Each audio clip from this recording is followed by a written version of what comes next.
A check on what policy is benefiting entrepreneurs at the state and local level. Checking on capital markets today on Builders Live.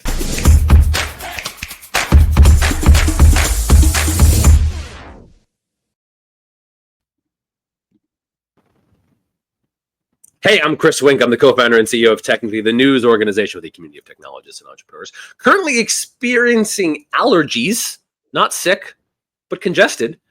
Battling through like the hero that I am joined by Victor Hwang of Right to Start, Brian Brackeen from Lightship Capital, and not our co-host Maria Underwood. We'll get to that in a second. Victor and Brian, thanks for being here as always. Thank you. Not all heroes will kings, my friend. Look at you out here doing it for the people. I know, true. Hero. I do think of myself as a hero for being here despite allergies. That is how I see myself. One of the topics we were going to touch on today was going to be a bit about childcare and its impacts on entrepreneurs and working parents. And then lo and behold, our co-host Maria Underwood is currently with a sick child. So shout out to Maria.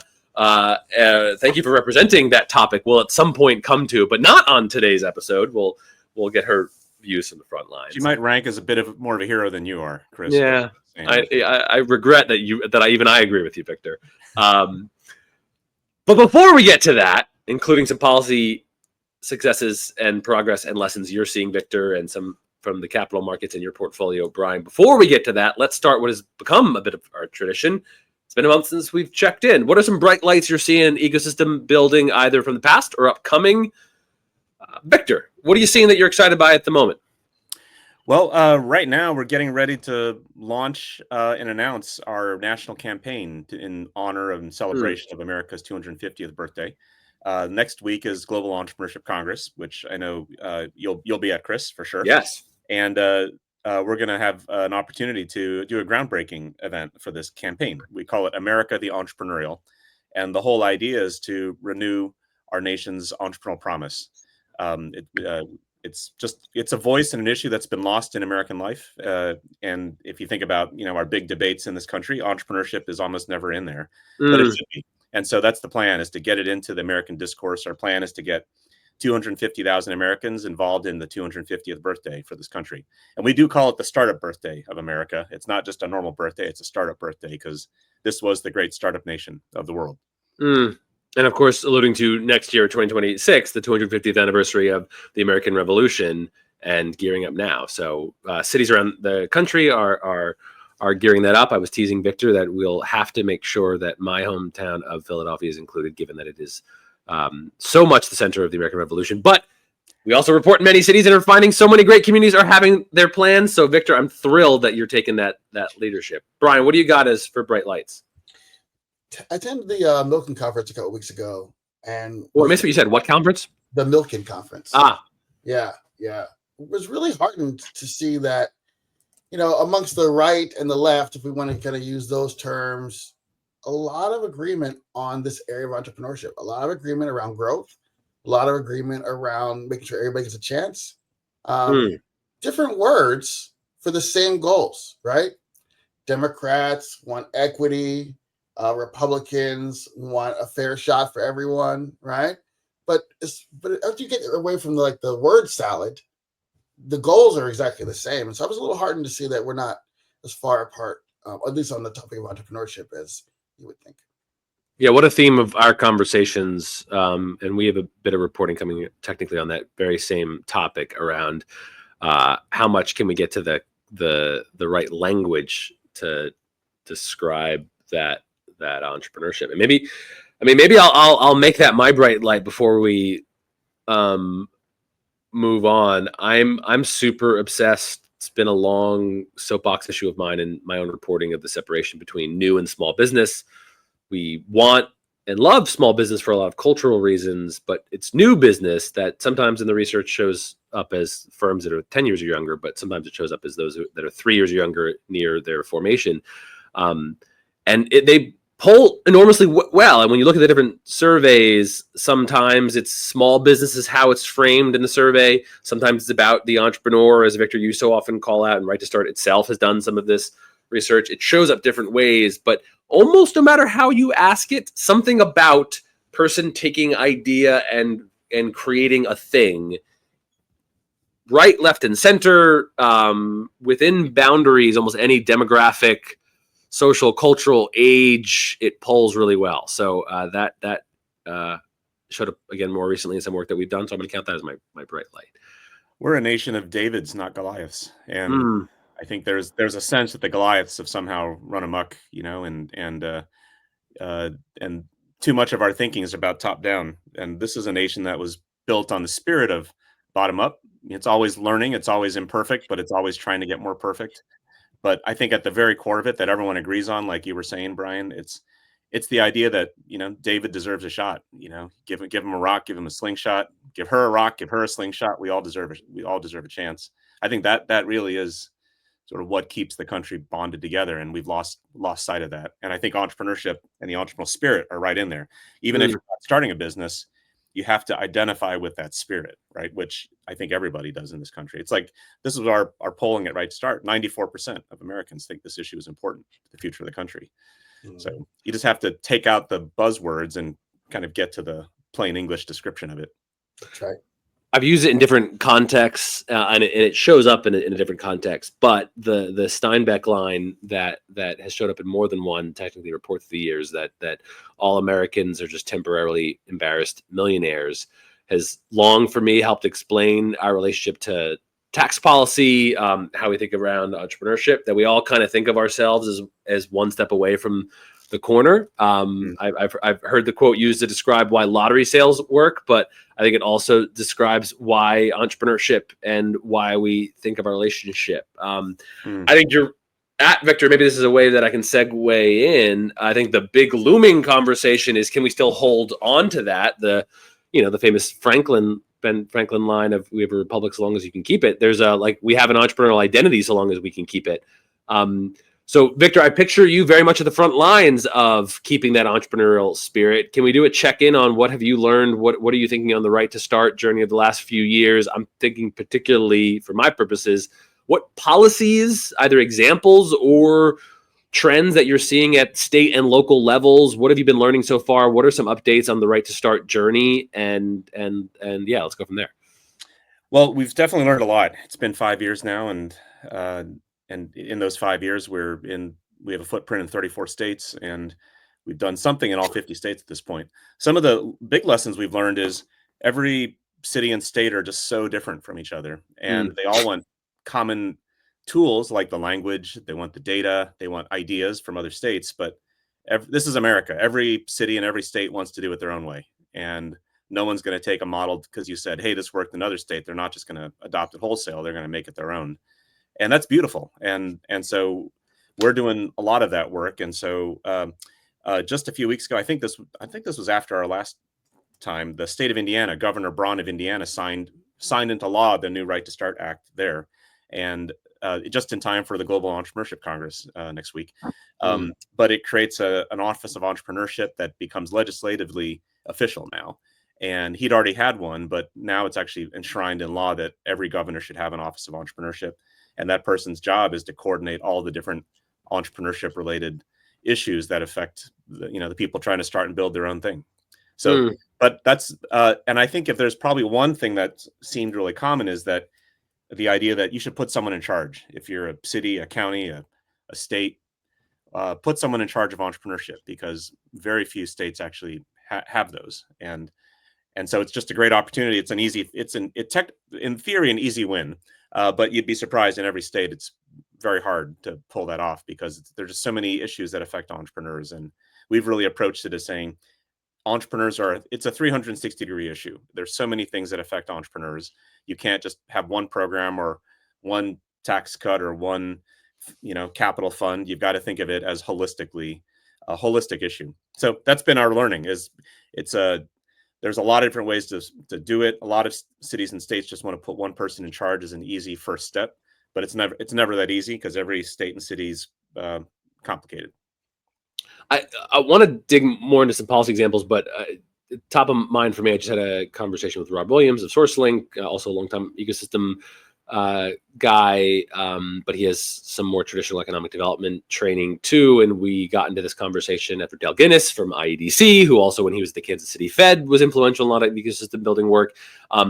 and coming out of the Technically Builders Conference, I'm super interested in the real politic of economic development has lots to teach the entrepreneurship-led economic development or ecosystem building, depending on your framing of the choice, and vice versa. That there's, of course, lessons from both. And Victor, I think you very much are at the front lines of this, because I think sometimes the idealism of ecosystem building can learn a bit of the real politic of economic development, of how do we really progress things forward and how do we do it in a meaningful way. But I think sometimes economic development I've seen can kind of overlook the kids playing or whatever it can be dismissively seen as, because at the earliest stage level, the ecosystem work is super nascent. So Victor, any lessons or thoughts on the how you get this matters, this is serious, even if at the earliest stages the ecosystem looks really modest? What is that looking like in the grounds, state and local governments?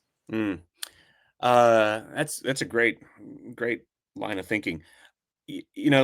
For years now, economic development and entrepreneurship support have sort of been in different spheres. Yes. And a big movement in the last, I'd say 8 years or so has been the fusion of these worlds together into one. And that's been really important because you can't grow an economy without entrepreneurs. And the entrepreneurship supporters have really, thought of themselves as different than that world. But people in economic development, they get how to work the government. They get how money flows.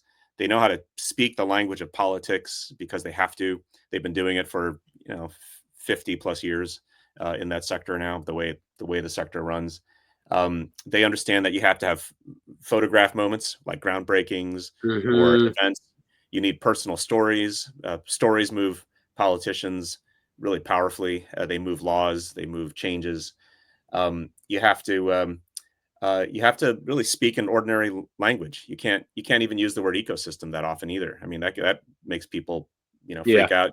If you use acronyms like ESO, they have no idea what you're talking about. You have to talk about the American dream and building wealth in communities and creating jobs. That speaks. So you got to think in terms of the impact, the real impact on people's lives in very practical terms. And that's why economic development has done so well, is because they understand they understand the buttons that work. And that's where the entrepreneurship ecosystem folks need to learn that language. They need to learn that process, and it's happening.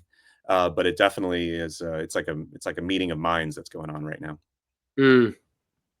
Brian, you seen any of that? Like you run in some traditional capital market circuits, but also certainly economic development circuits. But you also certainly run in a lot of grassroots work. Are you seeing those worlds collide in any productive way?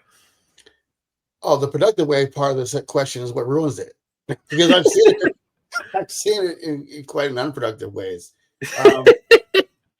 One of my challenges is everything Victor said is correct. They know the language. They know how to get money put into the budget for this cycle. They know how to get it.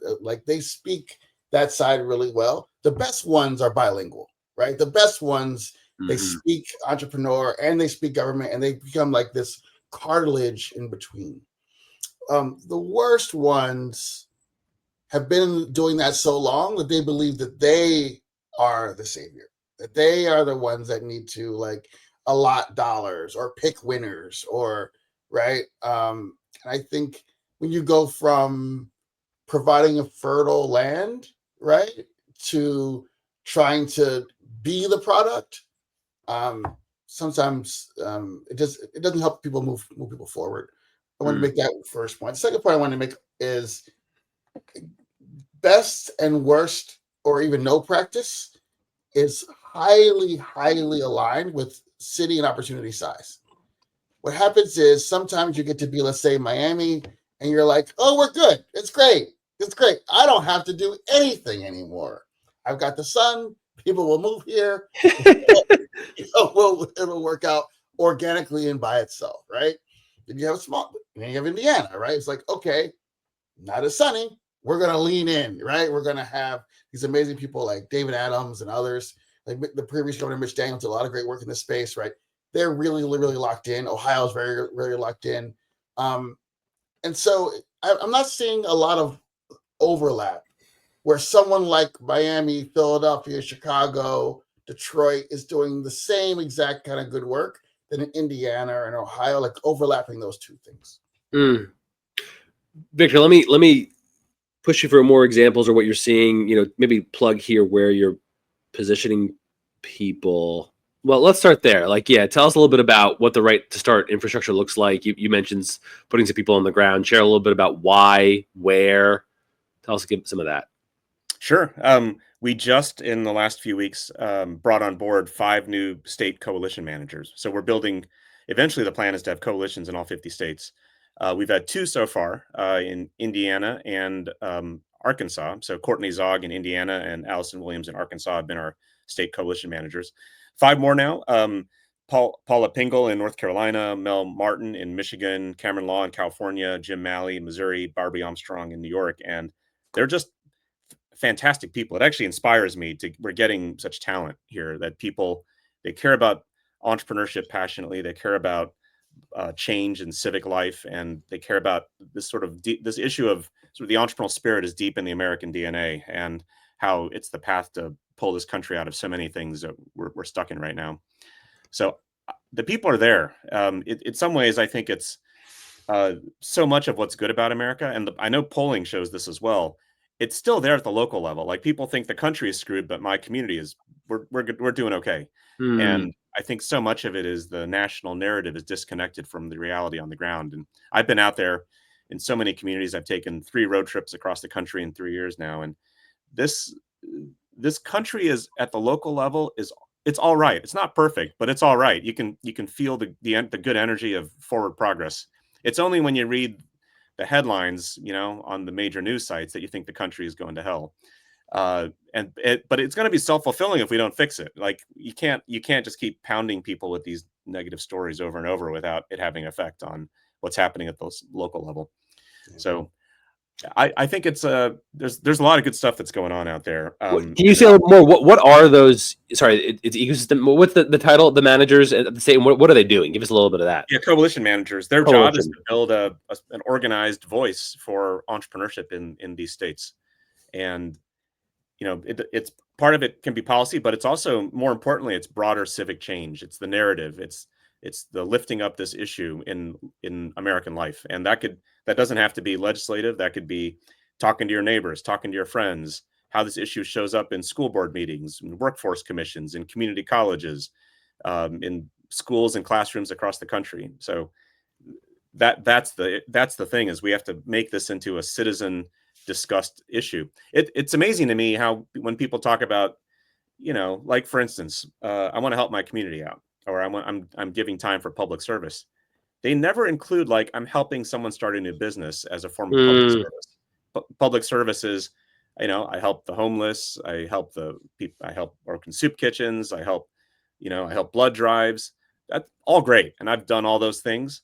But helping an entrepreneur is a form of public service. We need to get into the mindset that is a legitimate form of helping your community, helping your country out, is by helping someone build a new business.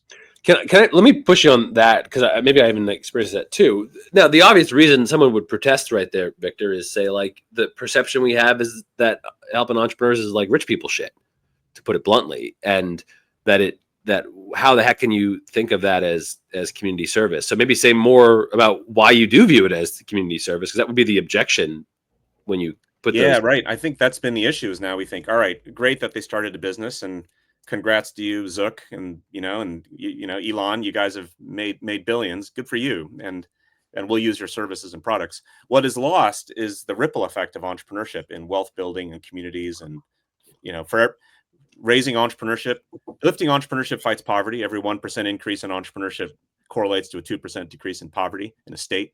It lifts incomes across entire regions. So every 1% increase in entrepreneurship in a county, the average household income goes up by about $500 across the entire county. So it has a broad effect on society at large that it's lost, and it helps out others, not just you. And that's why it matters to communities. It's products and services that you otherwise wouldn't have in your community. It's creating jobs in your community. It's creating wealth in your community. And we just don't, that needs to be seared more into the public consciousness, that entrepreneurship is not a solo thing. It's a community-wide thing. And that's when we talk about ecosystems, we're talking about both inputs and outputs, right? It has the input. Entrepreneurs need the ecosystem to lift them up. in turn, the entrepreneurs have a ripple effect across an entire ecosystem when they start to succeed.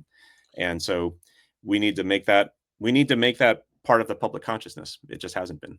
Just to double down on, the eloquence there, community foundations should be playing a critical role in this work.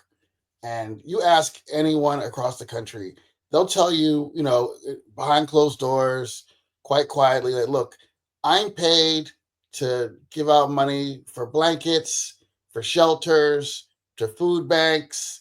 And I can take that food bank story and I can sell it to the donors and they'll give more money for food banks, right? I can't give it to entrepreneurship. But then when you talk about the outcomes, do folks want to see more bakeries? They want to see more cleaners, more entrepreneurship in there, like the outcome in their neighborhoods, less empty storefronts even. Then it's like, oh yeah, well, I want that, right? That comes from entrepreneurship, right? And so I think there's like a disconnect between what they think they're getting and what they're really getting. Man, I think one of my contributions is I think we want to introduce more people to the difference between small, big, and new business. Because I think one of the things we've also confronted has been, shout out to Mary here, that one thing we've been subtly, indirectly kind of experiencing is over a 50-year period as we've seen more industry consolidation, what business means or what entrepreneurship means has been coded in a very particular way in certain communities. It's the same thing has happened to the word entrepreneur. The same thing has happened to the word technology. When we look at what technology meant in the American ethos in 2010 versus 2024, that means different things. Google can do no wrong in 2010 to like a very, I think, probably healthy skepticism that has come up. But this is kind of scrambled our relationship to all these concepts. We think about it technically when we cover entrepreneurs. There's a lot of different kinds of entrepreneurs, and we want to support them all, but we've taken a pretty hard line about a precise thing. We are focused on high growth and tech enabled. Doesn't have to be pure software. We cover lots of other firms, but the opportunity for growth. That doesn't mean that not all entrepreneurship is important. It is, but we've tended to focus on firms that are most likely to employ others or do some sort of like growth because of multiplier effects, these other kind of like downstream stuff that shows up in the data, but is way in the weeds that the three of us spend a lot of time nerding out about, and people who watch this spend a lot of time nerding out about, but is completely and understandably lost at anyone outside of our core circle, that it's like small and big. And so, Brian, very much exact experience we've had it technically is we've long seen like I'm a white guy in a hoodie covering tech and startups. It's always been coded as rich people shit.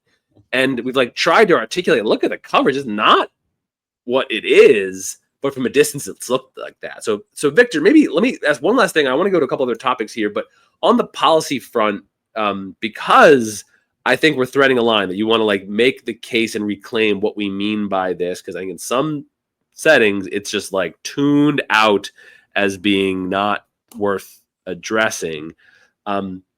Picturing the old, Louis Brandeis Supreme Court justice in a very different context, talking about laboratories of democracy, that we thought state system is supposed to offer us a lot of different experiments. And the healthy environment we want is a state to just say, okay, they take a different path. I'm not mad about it. I'm going to just see if their outcomes are better. I'm going to take some lessons from over there.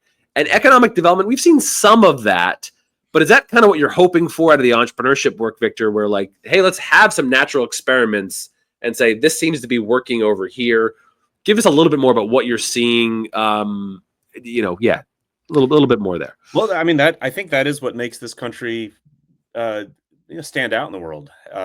It's that things have historically emerged bottom up. Every great movement, every revolution, every great business, started bottom up. And I think so much of the debate and the thinking now is about how can someone else fix it for you, and the country's in a mess.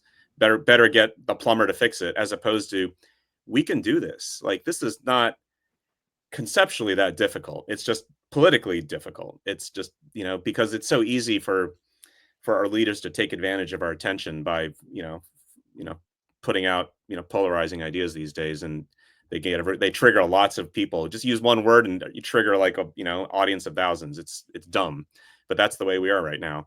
But this kind of stuff is the real slog of how do you build something. And I think the divide between, you know, tech-based businesses and Main Street businesses it's been a disservice to our movement in entrepreneurship, because it's been focused on it's output driven as opposed to user centric. And the user is the builder, the entrepreneur, the someone with an idea. And honestly, when people start out, they have no idea what the difference is. It's just building their dream. It's building an idea. It's bringing something to life that wasn't there. And we need to give them every possible path, you know, like, and I think that's the problem is we've got these tracks now. It's like, oh, you're a venture-backed startup path. Oh, you're a Main Street business path.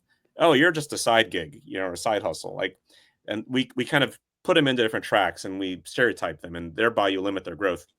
The best example, honestly, I know is the story of Mr. Kaufman, who created the Kauffman Foundation, which has been the foundation that has shaped entrepreneurship probably more than any philanthropy in the world. That company in the 1980s was a $6 billion pharmaceutical firm, you know, creating life-saving drugs to America. And in 1950, though, it was founded as Mr. Kaufman selling health supplements from the trunk of his car. He'd actually grind up oyster shells in his home and distribute these little pouches to hospitals. And he just sold health supplements. He was a vitamin salesman, basically. And that when did that become a venture-backed biotech startup? At no one point was that, you know, easily discernible 30 plus years in advance that was like an easy path. And you just have to give people pathways. And, you know, you can't say like there's only one way to do it. There's many, many ways to do it. You can build one of the great entrepreneurial bio firms by starting and selling vitamins. You know, there's just many ways to do it. And we've lost track of that. We've said, you're a venture-backed startup. You got to take VC money in this particular format and this structure, and you got to exit in 5 to 7 years in order for it to be worthwhile. That's it. And someone says, well, what if it's going to take 15 years? Well, I don't know. Doesn't really fit our formula. You know, the IRR numbers don't work out on a spreadsheet. So that's been the issue is we've created rigid straitjackets for our entrepreneurial lives in America. And we really should turn back to, we're just trying to unleash people's dreams again. And that's everybody from tech startups to people that want to open shops on Main Street to people building stuff in their bedrooms and living rooms and basements. So, Victor, one little question I want to show, and I want to plug one thing for you, and then Brian, I want to turn to some capital market stuff here with my last 10 minutes or so with you guys.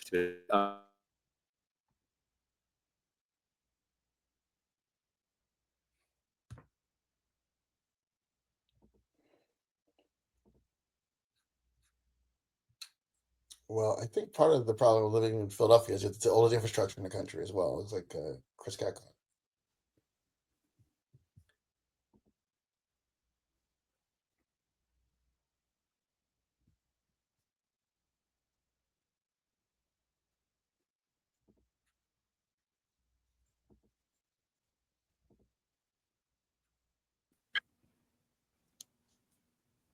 Oh, you're Whoa. back. Hello. Sorry. Wow. That was weird. Technical stuff. Am I back? We're back. You're totally back.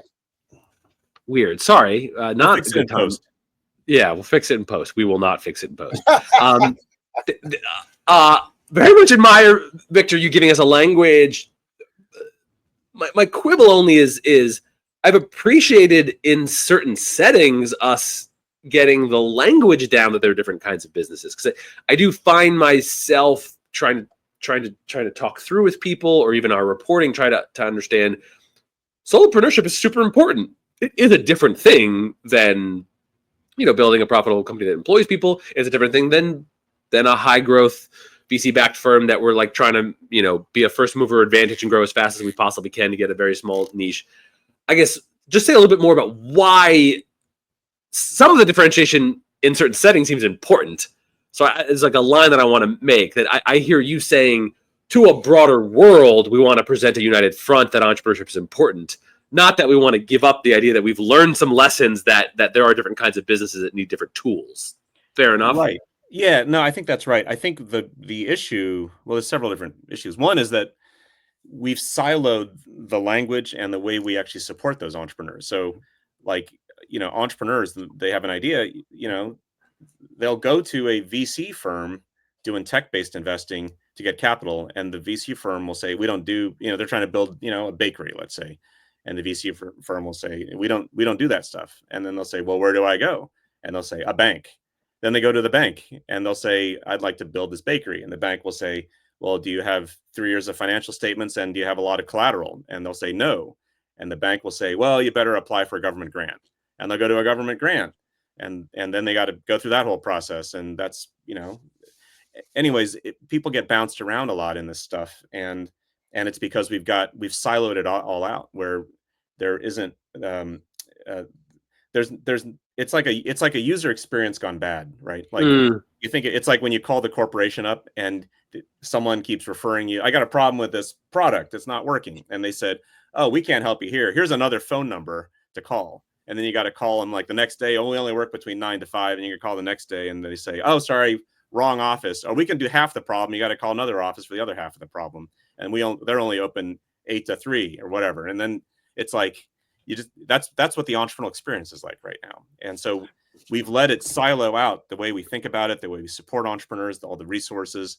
And that's fine. It's specialization, and I get it. And there's different specialized tools for different types of businesses, and there are different stages. I totally get that, and I've been there myself. But we as a people have to have a better way of thinking of it holistically and connecting it all together, so we're not siloed ourselves. Brian, I mean, well, we've all had our own entrepreneurial journeys, and I think that actually those case studies are interesting. But you're making me think, Victor.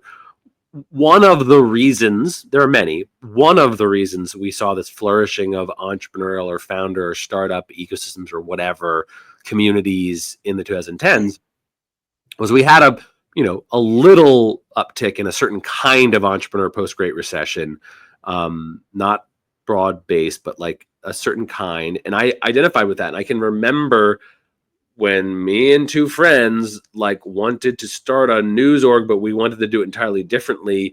One of the first places someone guided us to was a small business center to do incredible work for certain kinds of businesses, but we were completely unfathomable to in that context. And we might as well have been aliens. And we found some community with these founders who we ended up interviewing. Like we were running a news organization covering founders, but found community with those founders too. And that was a place where we shared, and web-based businesses are, asset light, and they might look a little bit different. And we got some of the earliest language for kids who didn't have any entrepreneurial background. And if we do that now, there are more resources. There are more places who now have language for different kinds of businesses. So we've added more infrastructure over that 10, 15-year period. But your point is there's ever more.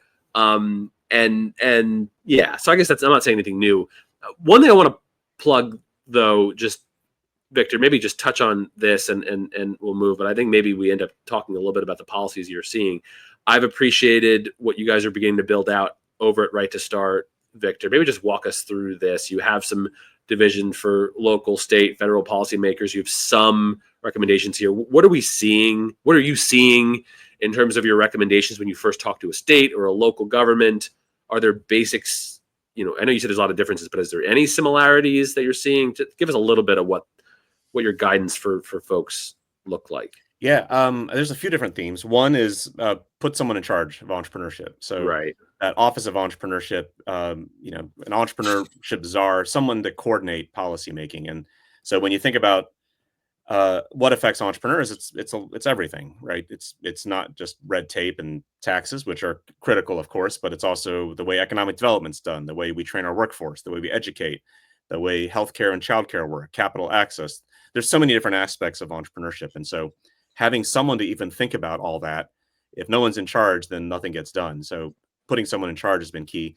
The other aspect of it has been around data and tracking. And as a lot of us in entrepreneurship know, we actually get really poor data on entrepreneurship, especially at the granular level of states and cities and local effects. You get macro numbers at the federal level, some macro numbers, but in terms of what's actually happening at the local and state level, you just get really bad numbers, and it's often very late and it's delayed. It takes a year, and you really want to know, did that thing work last month that we tried? And you can't find that out right now with any of the data. So that's been a key.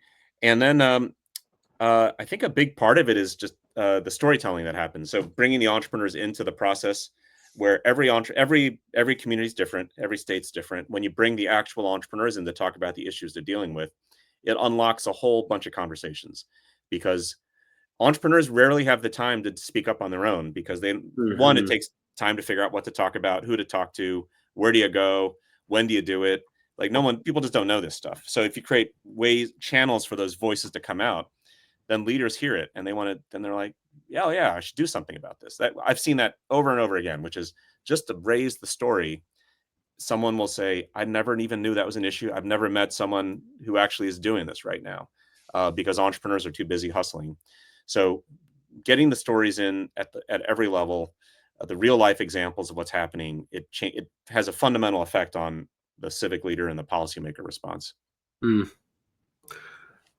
I have a leading suspicion that I want to dig into these recos, but I want to, for now, move on to a couple other topics. So, Victor, thanks for that. We'll continue to check in on what you're seeing. Brian, you were top of mind for me, and what are we seeing in capital markets? Any signals in your portfolio? I want to approach it a couple different ways, but maybe like start there. What's the chatter right now? Higher interest rates? What are you talking about with fellow investors, and what are you seeing in the portfolio level? 3 big themes. One, there's a bifurcation. There's raising for AI and then everything else, right? Right? Anybody can raise for AI, no problem. It's the good old days, no issue at all. For anything else, very, very, very difficult, market. I read some stats the other day, and only a few years ago, you saw about $61 billion kind of moving in and out of kind of venture funds. That's down to like single digits, right, in this year, for a variety of reasons, right? We need to do our job and get money back to investors to recycle, but also just the environment has it's really hard to plan in these environments where things are kind of tariffs and everything kind of changes a lot. So that's one. Number two, the entrepreneurs, I think, are trying to wrap themselves in this kind of AI wrapper too strongly. And it's dilutes the kind of power of kind of what it is. So I would say just talk about outcomes. Don't even talk about the fact that AI does it. Just the outcome that can really get investors I think really interested. And then the third, but I think really great thing is that it costs a lot less. I mean, the cost of getting a company to $1 million in revenue now is exponentially lower than it was even a year ago or 2 years ago. Like that, that is, people are out here just finding idea. I saw literally yesterday, somebody did a simple script, goes out to Google Maps, finds all the companies, right, that it can in a certain geography, then looks it up to see which one of those people have websites, and then everybody who does it, automatic email, automatic text message to them saying, hey, I'll build your website for $400. Cool, great. Then goes to Fiverr, pays somebody $50 to build it on a template, keeps $350, fully automated. like it's just there's just so much data and so many ideas out there now. You get cash flow positive on an idea relatively quickly. And then I said there's 3, but actually there's 4 kind of one overlapping thing, which is labor. The labor market is just completely scrambling. Like it's just because it's so possible for someone to opt in or opt out of a job and still make a living. If you have a certain skills, you feel good and safe. If you don't, you feel like someone could fire you tomorrow. It'd be hard to get a job. There's a lot of anxiety there in the labor market. Will there be more software developers in the United States 10 years from now than there are today, Brian? Oh, there'll be dramatically less. There'll be less software developers next year than this year. You think? No, that seems like you might be definitely wrong, but the agents I'll take your bet on that. Actually, the slightly higher timeline is a thornier one.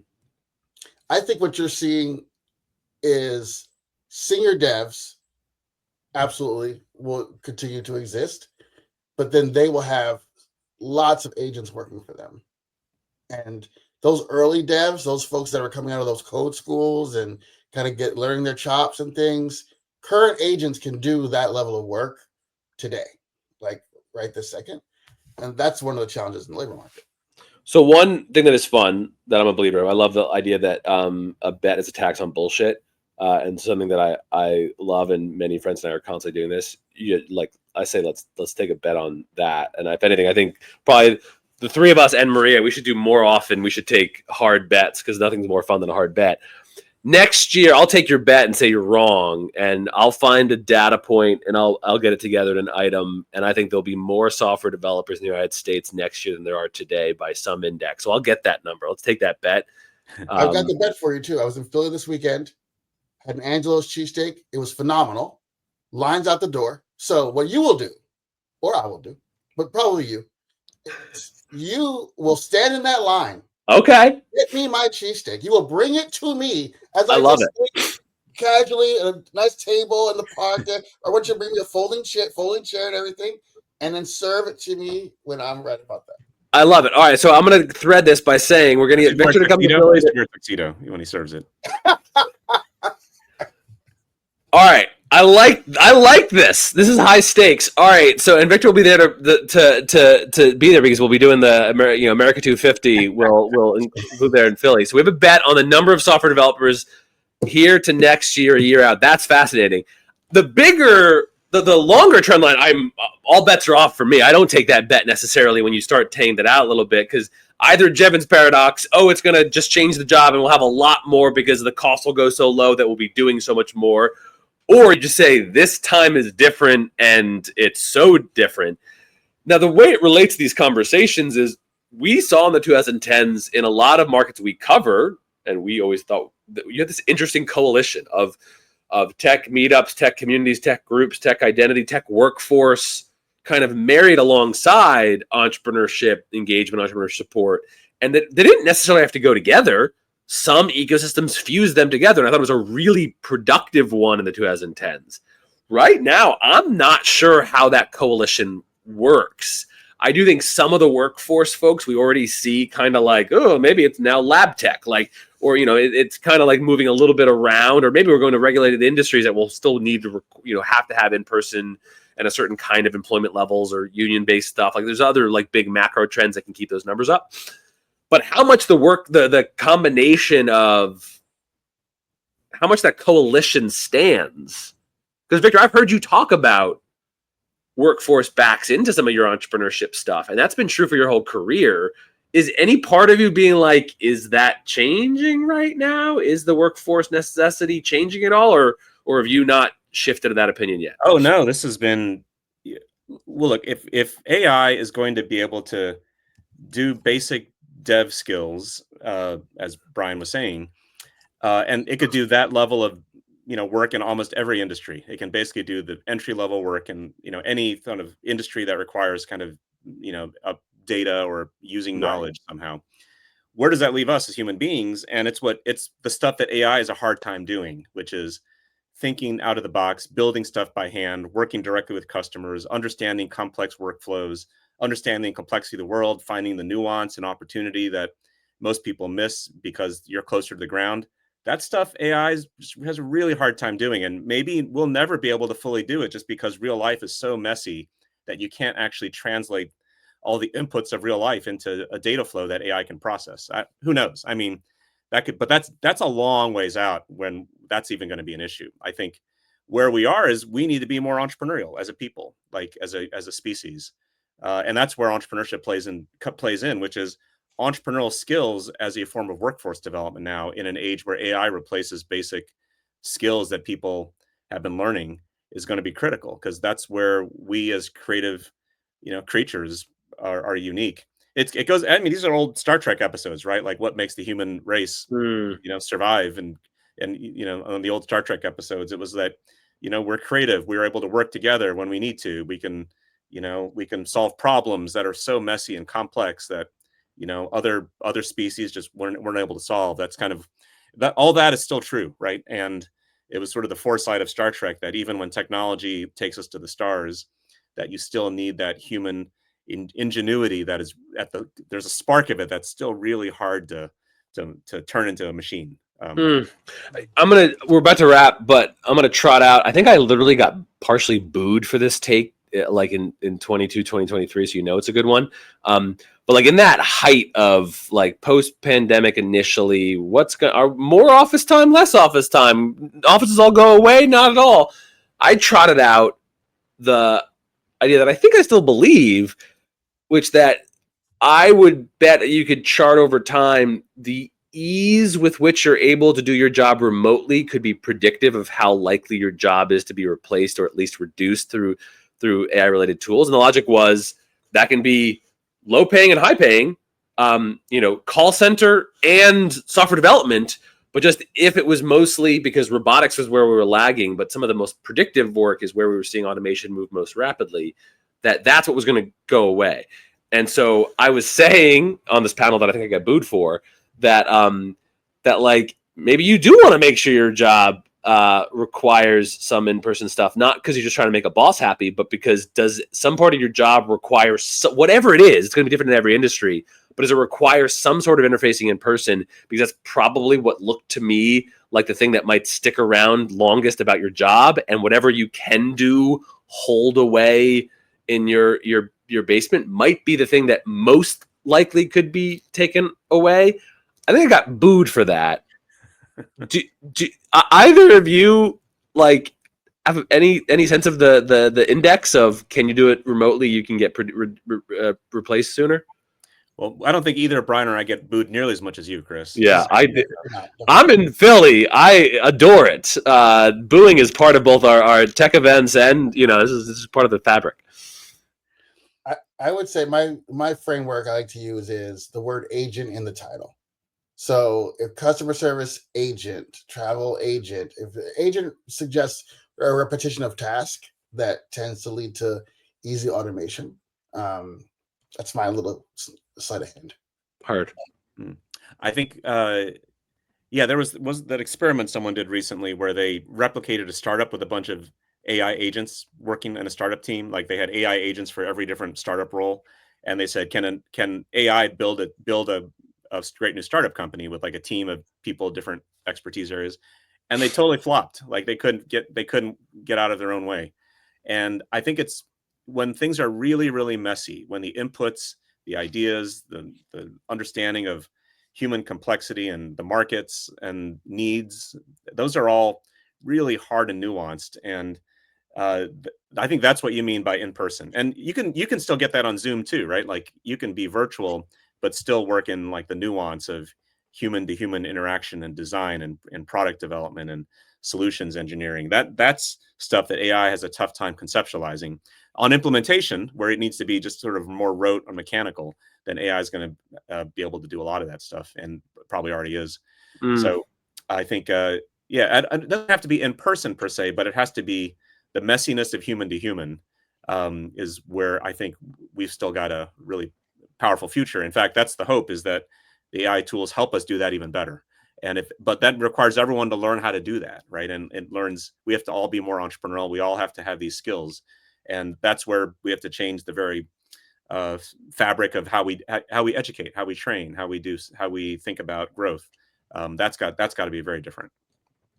I think that's going to be our way to go out. I do think there is a version of that future, Victor, where everyone's an entrepreneur and it's seen as I own more of my own identity and the flexibility is great, or that it's effectively gig work and it's highly variable, not predictive, and lesser chance of flourishing for more people. And those are two different versions of a world you can imagine where are more and more people entrepreneurs. There's a grand one and there's a pessimistic one. And I think we are fighting for the grand one. Victor, Brian, thank you for your time. Shout out to Maria. I appreciate the two of you. Thank you, Chris. I appreciate this. This is an awesome conversation. Great time. I agree. All right, everyone. We'll see you next time. As always, I'll drop a link for the Technically Story when it publishes recapping this. We'll see you next time for the next monthly recording of Builders Live. Victor, Brian, and Maria will join us next time. See ya. Bye.